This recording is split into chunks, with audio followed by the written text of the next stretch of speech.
Krex'Pul adjusted his tentacular appendages nervously as he slithered into the imposing obsidian chamber of Guildmaster Vorlak. The air was thick with the scent of ceremonial incense, a traditional gesture meant to honor assassins before they received their assignments. "Ah, Krex'Pul, your timing is impeccable." The Guildmaster's voice was like gravel being crushed under heavy machinery.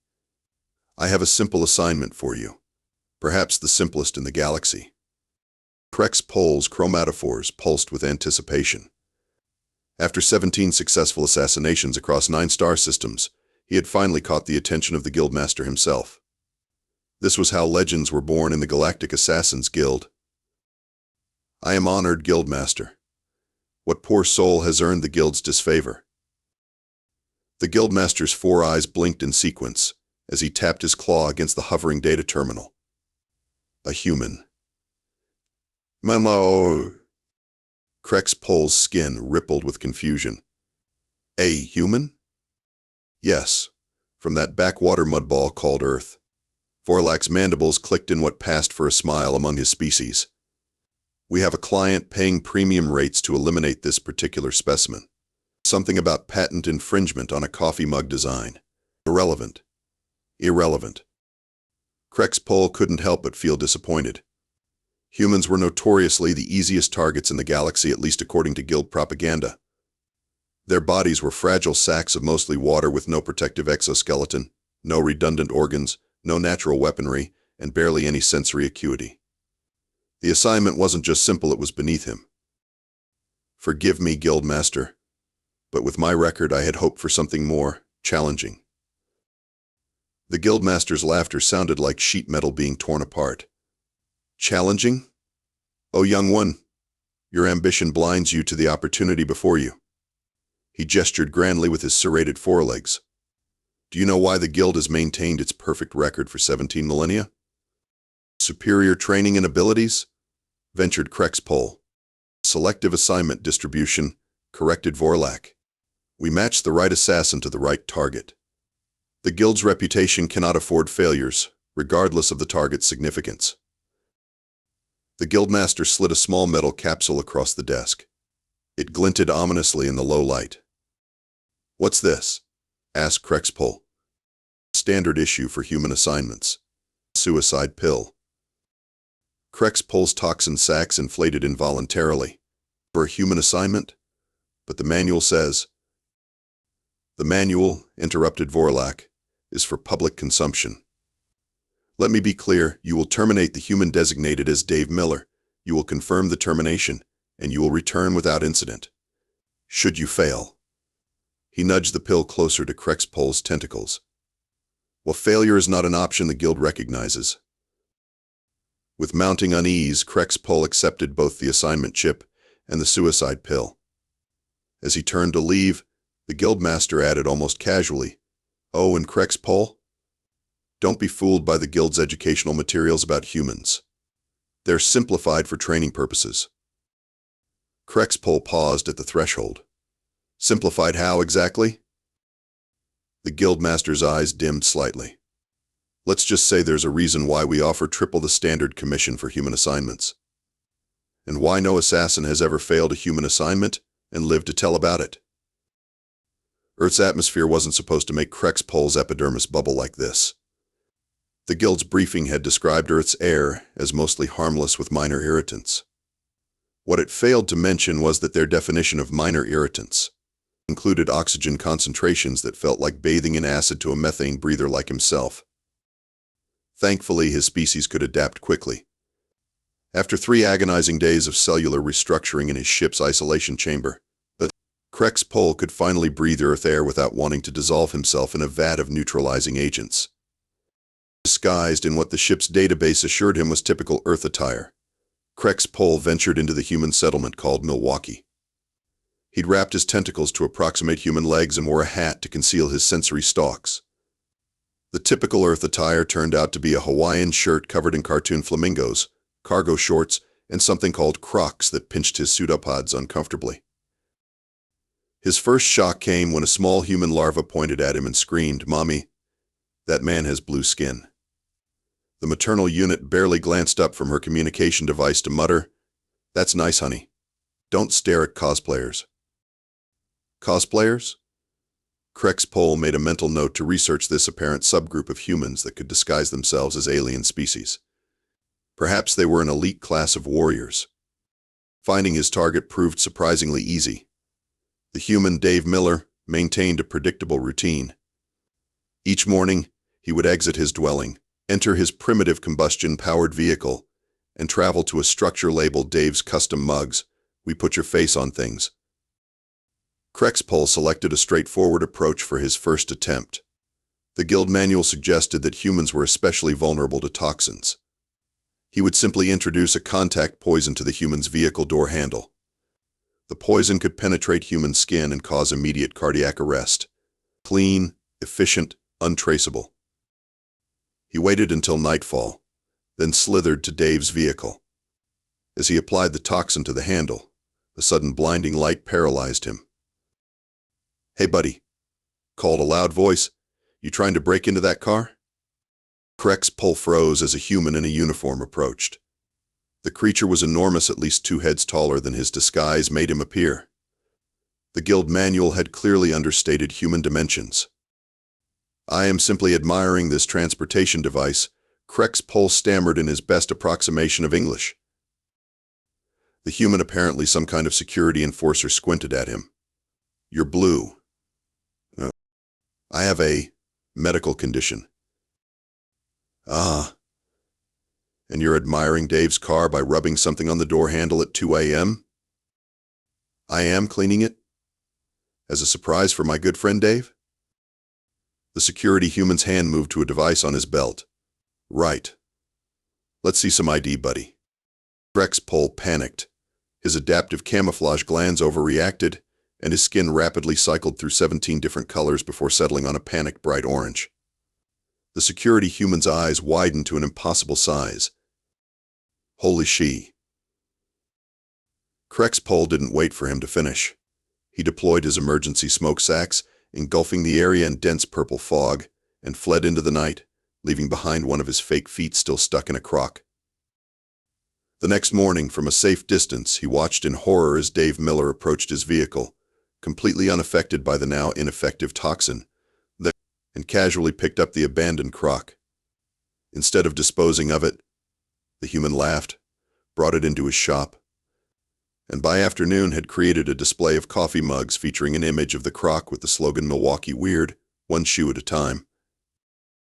Krex'Pul's anxiety glands began to secrete profusely. This human wasn't just surviving, he was profiting from the assassination attempt. Safely back in his cloaked ship, Krex'Pul began researching humans more thoroughly. The guild's database was suspiciously sparse on details, containing mostly vague warnings about human luck and stubborn persistence without specific examples. So he turned to Earth's own information network, something called the Internet, which seemed to be equal parts useful knowledge, bizarre mating rituals, pictures of juvenile felines, and heated arguments about trivial matters. What he discovered terrified him. Humans had survived cataclysmic extinction events that had wiped out most other species on their planet. They routinely jumped out of perfectly functional aircraft for fun. They willingly consumed substances they called ghost peppers and Carolina Reapers that would dissolve the digestive tracts of most sentient species. They deliberately injured themselves in activities called sports and then celebrated these injuries. One human had been struck by lightning 7 times and survived. Another had fallen from an aircraft at 10,000 meters, crashed through a forest canopy, and walked away with minor injuries. Humans frequently survived being impaled, frozen, burned, poisoned, and even briefly killed. Their medical records were essentially horror stories from the perspective of any reasonable species. Krex'Pul's third stomach churned as he watched a video of humans free-climbing, scaling vertical rock faces without safety equipment. The caption claimed this was relaxing weekend activity. His training had completely misrepresented human capabilities. The guild manual described humans as physically weak and easily dispatched with limited regenerative abilities. But Earth's own records showed humans regrowing damaged livers, surviving with half a brain, and continuing to function after losing multiple limbs. A memory surfaced, one of his academy instructors nervously making a joke, "You'll never see a retired assassin who specialized in human targets." The class had laughed. Now the joke took on a much darker meaning. Krex'Pul reviewed the footage of his failed attempt. The human Dave hadn't just survived, he'd completely failed to notice the assassination attempt at all. Was this the legendary human luck the guild whispered about? His research continued through Earth's night cycle. By morning, his anxiety had transformed into full-blown paranoia. He found himself checking the ship's security systems every few minutes, convinced that somehow Dave Miller would find him, despite having absolutely no reason to look for an alien assassin. The worst part was the growing suspicion that the guild knew exactly how dangerous humans were. Why else provide a suicide pill for what was supposedly the easiest assignment in the galaxy? Krex'Pul reluctantly began planning his second attempt. This time he would take no chances. If humans were resistant to toxins, he would try a more direct approach. The guild manual recommended against this, something about humans having unexpectedly fast reflexes when threatened, but he was running out of options. He carefully loaded his molecular disruptor. According to his research, humans couldn't survive being reduced to their component atoms. Probably. Krex'Pul had planned everything meticulously. After 3 days of observation, he knew Dave Miller's schedule down to the minute. Every Tuesday, Dave visited a facility called Tony's Gym, where humans apparently tortured themselves voluntarily with heavy objects for approximately 47 minutes before consuming a beverage made from liquefied plant matter. The plan was simple. Krex'Pul would wait in the facility's locker room, where humans temporarily removed their protective coverings. Dave would be vulnerable, alone, and Krex'Pul could disintegrate him and be off-planet before anyone noticed. He had created a better disguise this time, a full-body covering that the internet called a mascot costume. His research indicated that humans found these acceptable in most settings, despite their obviously suspicious nature. He chose something called a sports team gaiter, whatever that meant. Krex'Pul positioned himself in the locker room, molecular disruptor hidden inside the costume's oversized foam head. Right on schedule, Dave Miller entered, placed his belongings in a small container, and proceeded to the cleansing area. Perfect. Krex'Pul waddled forward, disruptor primed. Just as he was about to fire, a group of juvenile humans burst into the room. A mascot fight. One of them screamed with disturbing enthusiasm. Before Krex'Pul could react, he was surrounded by small humans, all pounding on his costume with shocking strength. His species had evolved for stealth, not combat, especially not against a swarm of excited human young. One of them grabbed his tail, which he'd cleverly disguised as the mascot's tail, and pulled. "Awesome. It comes off," shrieked the tiny terror. The molecular disruptor discharged inside the costume head, instantly vaporizing the foam but thankfully missing Krex'Pul's actual head. Half blinded and fully panicked, he stumbled backward through the wrong door and found himself in the cleansing area, a tiled chamber filled with hot water vapor and naked humans. Dave Miller stood directly in front of him, covered in some kind of foaming chemical, looking surprised but not alarmed. "Dude, the mascot fight is supposed to be at the community college," Dave said casually. "But hey, nice realistic tentacles." Krex'Pul tried to aim the disruptor, but the costume was now half melted and his appendages were constrained. A klaxon suddenly blared through the facility. "Fire alarm," announced Dave, grabbing a cloth covering. "Everybody out." "Hey, mascot guy, you should probably..." He never finished the sentence because the sprinkler system activated, spraying water everywhere. What humans didn't know was that water combined with the energy residue of a recently discharged molecular disruptor created a powerful hallucinogenic gas. Within seconds, every human in the room was experiencing vivid hallucinations. Dave Miller stared at Krex'Pul and said with perfect serenity, "You're the most beautiful giraffe I've ever seen," before walking straight into a wall and laughing. Krex'Pul fled the facility amid the chaos. Outside, emergency vehicles were arriving. A human news reporter noticed him and shoved a microphone in his face. "Sir, can you tell us what happened inside? Why were you dressed as the University of Florida mascot at a gym in Milwaukee?" Krex'Pul pushed past and escaped, losing 3 more costume pieces in the process. From a safe distance, he watched as Dave Miller was escorted out by emergency personnel, looking dazed but fundamentally unharmed. The human was actually describing his experience to the news human with excitement rather than fear. It was wild. The gator mascot's head just exploded, and then everything turned purple, and I swear the soap dispenser started singing Bohemian Rhapsody. Krex'Pul's fear glands were now working overtime. The human had survived a molecular disruptor discharge, toxic gas exposure, and various physical traumas without showing any signs of distress. In fact, he seemed to have enjoyed the experience. What kind of monstrous species was this? After the second failure, Krex'Pul knew he needed help. Using encrypted subspace channels, he contacted a former guild colleague who had retired to the Pleiades cluster. "Zarke Tav, I need information about human targets," Krex'Pul transmitted. There was a long pause before the response came. "Who told you I was ever assigned a human target?" Zarke Tav's voice pattern indicated extreme stress. "No one. I just assumed with your experience. Terminate this communication immediately. I have nothing to say about humans. Nothing." The transmission cut abruptly. This reaction only deepened Krex'Pul's suspicions. He began systematically contacting every guild assassin he knew, asking innocent questions about their experiences. The pattern was unmistakable. Not a single assassin acknowledged ever completing a human assignment. Those who admitted being assigned humans quickly changed the subject or ended communications. Something was very wrong. Breaking every guild protocol, Krex'Pul hacked into the secure archives using access codes he'd memorized during his training. What he found chilled his circulatory fluids. In the last 3 centuries, the guild had assigned 742 assassins to human targets. Of those, 741 had activated their suicide pills. The records for the remaining assassins simply read status unknown followed by a series of redacted sections. The official success rate with human targets was 100%, but the actual completion rate was 0%.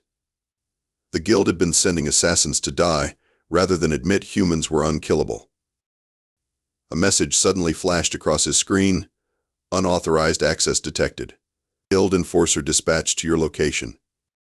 Krex'Pul quickly gathered his equipment. He needed answers before the enforcer arrived, and there was only one place to get them.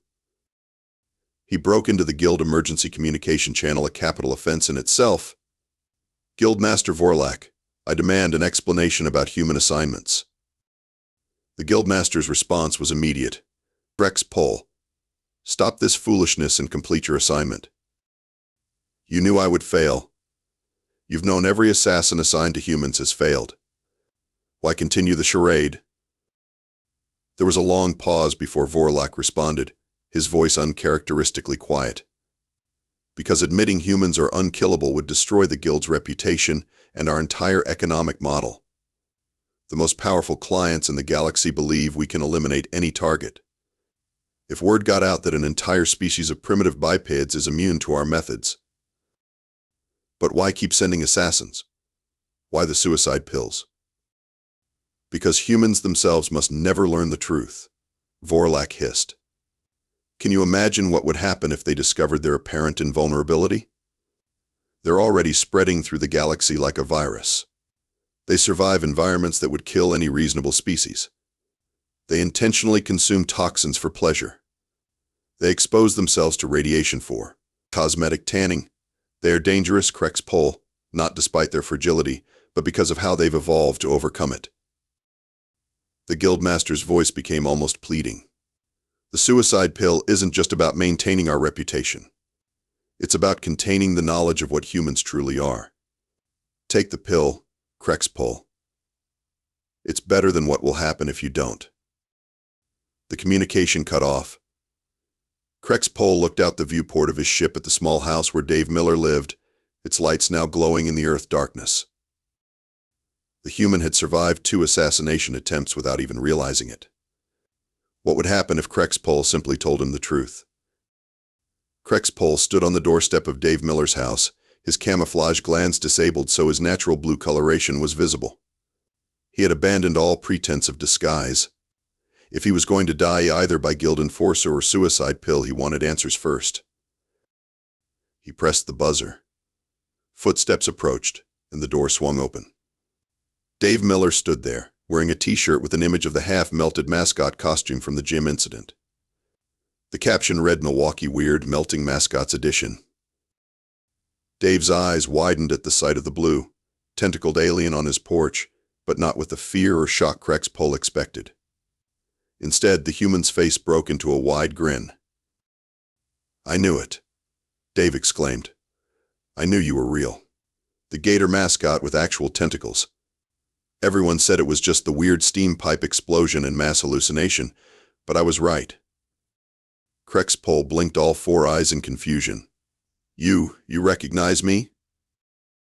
Dave laughed. "Dude, you're a 6-foot-tall blue alien with tentacles. Hard to forget, even when high on whatever chemicals got released at the gym."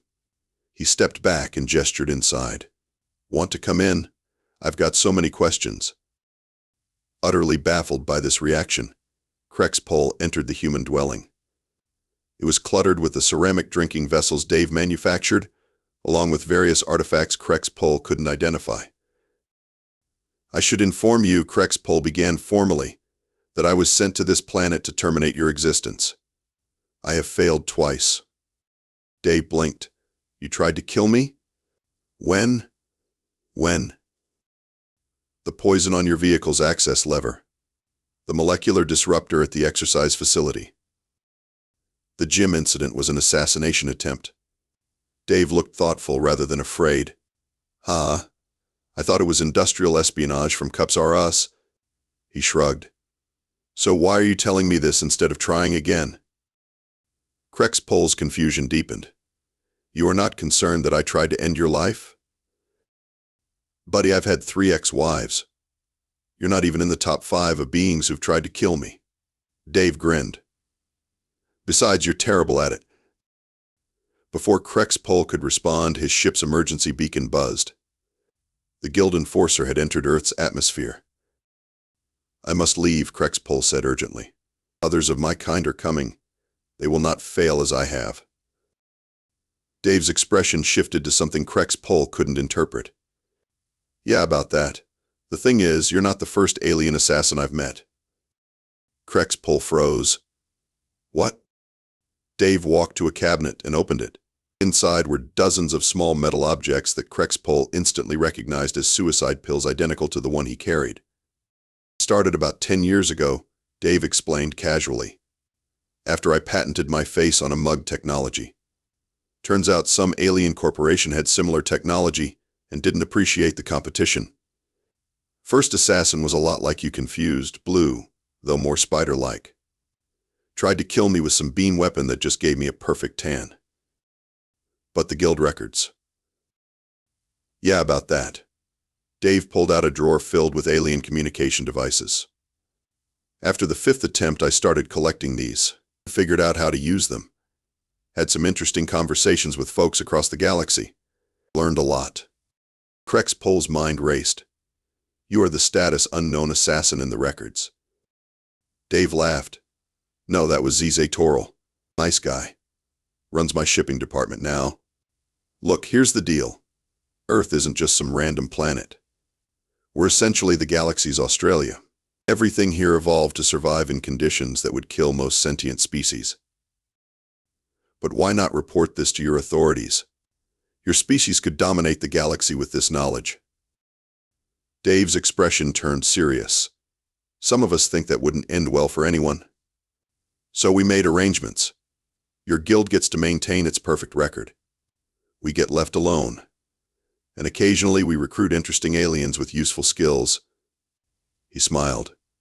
"Your Croc-based mugs are our best sellers this month." The ship's beacon buzzed more urgently. The enforcer was closing in. "I can't go back," Krex'Pul realized aloud. "You don't have to." Dave handed him a business card. "Dave's custom mugs, now with interstellar shipping. We have excellent health benefits and 3 weeks vacation. Starting salaries negotiable." You're offering me employment? After I tried to kill you? Dave shrugged. You're what, the 27th assassin they've sent? At this point, it's just a weird job interview process. Besides, we need someone who understands color-changing technologies for our new mood mugs. Outside, the sound of an approaching spacecraft grew louder. Decision time, Dave said calmly. Suicide pill, face your enforcer, or help me expand my mug empire to the Pleiades. There's a lot of coffee drinkers out there. Krex'Pul looked at the small pill in his hand, then at the strange human who had survived multiple assassination attempts and seemed to find the whole situation amusing rather than terrifying. He dropped the pill and extended a tentacle. I believe humans call this a career change. Dave grinned and shook the offered appendage. Welcome to the team. First order of business, convincing your enforcer friend to join shipping and receiving. 6 months later, the Galactic Assassins Guild quietly removed Earth from its list of operational territories. The official reason given was environmental incompatibility. Unofficially, it was the only way to stop the hemorrhaging of their assassin corps to Dave's rapidly expanding mug business, which now serves 17 star systems with the galaxy's first completely unhackable, uncensorable communication network disguised as novelty drinkware. And on the back of every mug, in small print, human-managed company. Our employees are literally unkillable. Corporate takeover attempts will be met with free merchandise and competitive job offers. The suicide pills stopped coming.